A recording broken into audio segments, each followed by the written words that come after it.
Hello everyone, আসসালামু আলাইকুম। আমি শারমিন সায়েন্স মম ওয়ার্ল্ডের থেকে বরাবরের মতো চলে আসলাম আপনাদের সামনে নতুন দিনে নতুন আরেকটি ব্লগ ভিডিওর মধ্য দিয়ে। আশা করি সবাই অনেক বেশি ভালো আছেন, সুস্থ আছেন। আলহামদুলিল্লাহ, আমি আমার পরিবার নিয়ে অনেক ভালো আছি, সুস্থ আছি। তো সকালবেলা নাস্তা খাওয়া হয়ে গিয়েছে, টেবিলটা একটু ক্লিন করে নিচ্ছি। তো সেখান থেকে আজকের ব্লগটা আপনাদের সঙ্গে শুরু করলাম। আশা করি আমার পুরো ভিডিওটি জুড়ে আপনারা থাকবেন, আপনাদের কাছেও অনেক বেশি ভালো লাগবে। তো এইখানে এই যে টেবিলটা ক্লিন করা থেকে আজকের ভিডিওটা শুরু করলাম। প্রথমে আসলে ইচ্ছা ছিল না টেবিলের এই যে রানারটা চেঞ্জ করব, তারপরে আর কি সব কিছু মুছতে গিয়ে টেবিলের রানারটাও চেঞ্জ করে ফেললাম। এখন এই যে ট্রেটাও মুছে নিচ্ছি। তো আসলে একটু ধুলাবালিও হয়েছিল। তো সকাল থেকে আসলে শুরু করি কাজগুলো, যেন দ্রুত মনে হয় শেষ করতে পারবো, কিন্তু শেষ আর সংসারের কাজ হয় না, একটার পর একটা করতেই থাকি, চলতেই থাকে। তো দেখা যায় যত সকাল থেকেই কাজ শুরু করি না কেন, সারাদিন কিন্তু একটার পর একটা এটা সেটা খুঁজে খুঁজে বের করে কাজগুলো গুছিয়ে করি, তারপরেও কিন্তু শেষ হয় না। তো এখন শুধু এসেছিলাম টেবিলটা মুছে ফেলবো, কিন্তু এসে টেবিলের রানারটা দেখে আর ভালো লাগছিল না। তাই ভাবলাম যে রানারটাও একই সঙ্গে চেঞ্জ করে আর একটা রানার বিছিয়ে দেই, ভালো লাগবে আর কি। আর এক জগ পানি ভরে এই যে রেখে দিলাম, টেবিলটা সুন্দর করে কিন্তু গুছিয়ে নিয়েছি। তো এখানে এই যে থালা বাসনগুলো ধুয়ে নিচ্ছি। আসলেই সকালে উঠে অনেকটা সময় কিন্তু খালার জন্য ওয়েট করেছি যে খালা আসবে। তাকে ফোন দিলাম, সে বলল অন্য বাসায় সে মাছ কাটছে, তার নাকি আসা দেরি হবে। তো এই জন্য আমি ভাবলাম থালা বাসনগুলো ধুয়ে ফেলি। আর শায়নের বাবা একটু বাজারে গিয়েছিল, তো কিছু মাছ আনবে। তো সেই জন্যই আর কি ভাবলাম যে মাছ নিয়ে আসলে তো অনেক বেশি সমস্যা হবে, ধুয়ে একটা ব্যাপার থাকে। তো বেসিনটা আমি নিজে ধুয়ে একদম পরিষ্কার করে ফেলি। তো এই জন্য থালা বাসনগুলো আমি নিজেই ধুয়ে নিচ্ছি। আর এই ব্লগটা ছিল হচ্ছে আমার গত সপ্তাহে আর কি। তো সেটাই আজকে ভয়েস ওভার করে আপনাদের সঙ্গে শেয়ার করেছি। তো যাই হোক আর কি, থালা বাসনগুলো ধুয়ে নেব। আর সেই সাথে প্রতিদিনের মতো পুরনো রিকোয়েস্টই আপনাদের কাছে আর একবার করে নিচ্ছি। যারা আমার এই ভিডিওটি এই পর্যন্ত দেখেছেন, একটা লাইক দেননি বা কোনো কারণে দিতে ভুলে গিয়েছেন, তাদেরকে মনে করিয়ে দিচ্ছি অবশ্যই একটা লাইক দিবেন ভিডিও দেখার শুরুতে লাইক দিলে আসলে মনে থাকে, না হলে কিন্তু মনে থাকে না।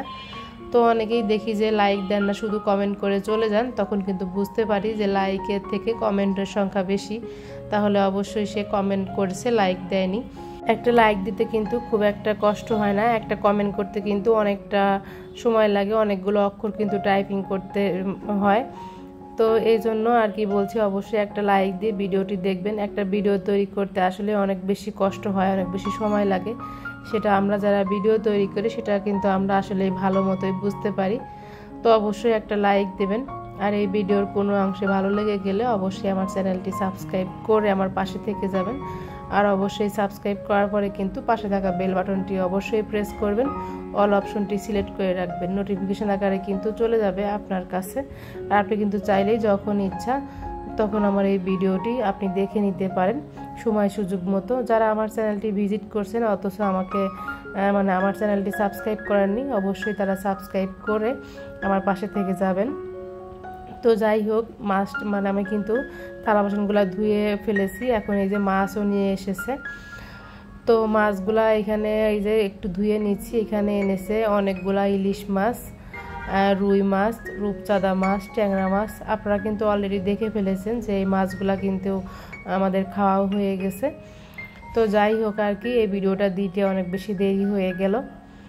তো যাই হোক, এখানে মাছগুলা কিন্তু কাটাকুটি হয়ে গেছে, ফ্রিজে উঠিয়ে রাখছি। আর বাকি যে মাছগুলা দেখতে পেলেন এটাই আমি রান্না করে নেব, বাজার আজকে গুছিয়ে তারপরে এই যে আমার পছন্দের কিছু রান্না বান্না করে নেব, ইলিশ মাছ চচ্চড়ি করে নেব। মাছের কাটা লেজ এই টাইপের এই যে দিয়ে মাছের চচ্চড়ি কিন্তু খুব ভালো লাগে আমার কাছে খেতে। আর সঙ্গে মাছ রান্না করে নেব। এই হলো আজকে আমাদের সিম্পল খাবার দাবার।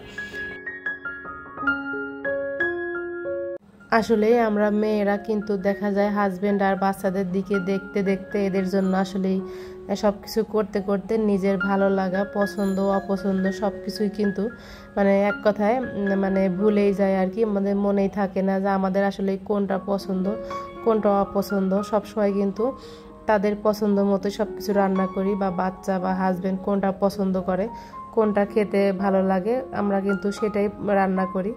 তো দেখা যায় যে সংসারের সব দিক মিলিয়ে নিজের পছন্দ অপছন্দ বলে আর কোনো কিছুই থাকে না। তারপরেও কিন্তু দেখা যায় মন তো মাঝে মাঝে ইচ্ছা করে এটা সেটা করে খাই, কিন্তু মনে হয় যে না অনেক বেশি কষ্ট হয়ে যাবে, থাক দরকার নেই খাওয়ার, যা আছে সেটা দিয়েই খাবো, এরকম কিন্তু আমার কাছে মনে হয়। আমি জানি না এরকম কোন আপুদের এরকম মনে হয়, অবশ্যই আপুরা কমেন্ট করে জানাবেন। তো যাই হোক, এখানে যে এক চুলায় কিন্তু মশলা কষিয়ে নিচ্ছি, আর অপর চুলায় কিন্তু এই যে মাছটা যে চচ্চড়ি করব, ইলিশ মাছের লেজ মাথা কাটা দিয়ে, তো সেটার জন্য এই যে তরকারি কেটে দিয়েছে খালা, মানে ধুন্দল বেগুন আর হচ্ছে আলু, সেটাই যে সমস্ত মশলা দিয়ে কষিয়ে নিয়ে তারপরে মাছটা দিয়ে দেব। আর অপর চুলায় এই যে মশলা কষিয়ে নিচ্ছি, এখানে এই যে মাছটা ভুনা করে নেব। তো ইলিশ মাছ যেহেতু এনেছে টাটকাটা রান্না করে দিচ্ছি। আর এই ব্লগটা আজকে আসলে মানে অনেকদিন পরে শেয়ার করছি, দিতে দেরি হয়ে গেল ব্লগটা। তো ইলিশ মাছ কিন্তু ফ্রিজে রেখে দিলে দেখা যায় এটা খেতে কিন্তু অন্যরকম টেস্ট হয়, আর বাজার থেকে কিনে আনার সঙ্গে সঙ্গে রান্না করলে কিন্তু এটা আলাদা একটা টেস্ট আসে। তো এই জন্য আর কি এইভাবে করে রান্না করে নিচ্ছি, মানে দুইভাবেই। তো বাচ্চারা কিন্তু ওই দেখা যায় ভুনা মাছটাই খাবে, আর আমি বা শায়ানের বাবা সে দুজন মিলে কিন্তু এই মাছের চচ্চড়িটা খাবো। তো আমার কাছে ইলিশ মাছ আনলে ইচ্ছা করে এরকম করে চচ্চড়ি করি। তো দেখা যায় সময় সুযোগ হলে করি, না হলে হয়তো দেখা যায় পরে করে খাই আর কি। তো ওই যে বললাম বাচ্চাদের দিকে বা হাজবেন্ডের দিকে চিন্তা করে সময়ের কারণেও দেখা যায় নিজের পছন্দ মতো কখনোই রান্না করা হয় না।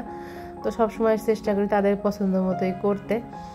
তো যাই হোক আর কি, আজকে যে নিজের পছন্দের একটা তরকারি রান্না করে আর কি খাবো। তো যাই হোক, আপনাদের সাথে কথা বলতে বলতে কিন্তু এই যে রান্নাটা প্রায় হয়ে গেছে। তো অপরদিকে কিন্তু রান্নার বাকি অংশটা হচ্ছে। আর এখানে এই যে খালা অনেক পরে এসেছে, মানে 1:30টার দিকে সে এসেছে আর কি। আমি তো ভাবছিলাম আজকে আসবে না। তো এই মাছগুলো প্রথমে আমি ফ্রিজে উঠিয়ে রাখছিলাম যে খালায় আমার যদি আসে তাহলে কেটে দিবে, না হলে এইভাবে ফ্রিজে রেখে দেব, মানে পরের দিন এসে কাটবে। কিন্তু সে এসেছে পরে, এসে একটা তরকারি কেটে দিয়েছিল, আর পরে এই মাছগুলা কেটে ধুয়ে পরিষ্কার করে দিয়েছিল। তো এখন এই যে সব কিছু আর কি ফ্রিজে উঠিয়ে রাখছি। আসলে যাদের হেল্পিং হ্যান্ড নাই তারা কিন্তু কারোর উপরেই কোনো কিছু নির্ভরশীল হয়ে থাকে না, যে কোনো কাজ আর কি। আর যারা দেখা যায় যাদের হেল্পিং হ্যান্ড আছে বা তারাই কিন্তু দেখা যায় অন্যের উপর নির্ভর করে থাকে, কিন্তু সেক্ষেত্রে কিন্তু অনেকটা সময় চলে যায় তাদের উপরে নির্ভরশীল হয়ে থাকার কারণে। তারা কখন আসবে তখন আমাদের কাজগুলো করে দেবে, গুছিয়ে দেবে। তো থাকলে একটা বিষয়, আর না থাকলে আসলে বিষয়টা একটু অন্যরকম হয়। তবে সবচেয়ে বড় কথা হলো আসলেই অন্যের উপরে নির্ভরশীল হয়ে না থেকে নিজের কাজ নিজে গুছিয়ে করা।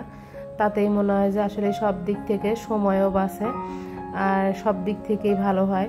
মানে আর এই কাজের লোকের সঙ্গে কথা বলতে বলতে মানে মনে হয় যে পাগল পাগল হয়ে যায়, মানে কাজের খালারা। তো এক বাসায় দেখা যায় দেরি হলে সব বাসায় এই সব কাজে দেরি হয়ে যায়, এদের আর আসলে কিছু বলার থাকে না, সবাই তো আসলে অপেক্ষা করে থাকে। তো যাই হোক, এই যে সন্ধ্যার পরে আর কি রাত্রেবেলায় বলবো নুডলস রান্না করে নিয়েছি। তো ছেলেরা রাত্রে ভাত খাবে না, তারা বলছিল অল্প একটু নুডলস রান্না করো। তো যাই হোক, ছেলেদের নুডলস রান্না করে দিয়েছি। তো নুডলসের মধ্যে একটু মাংস দিয়েছিলাম, তো কম হয়েছিল, পরে আবার একটা ডিম ভেজে মিক্স করে নিয়েছি।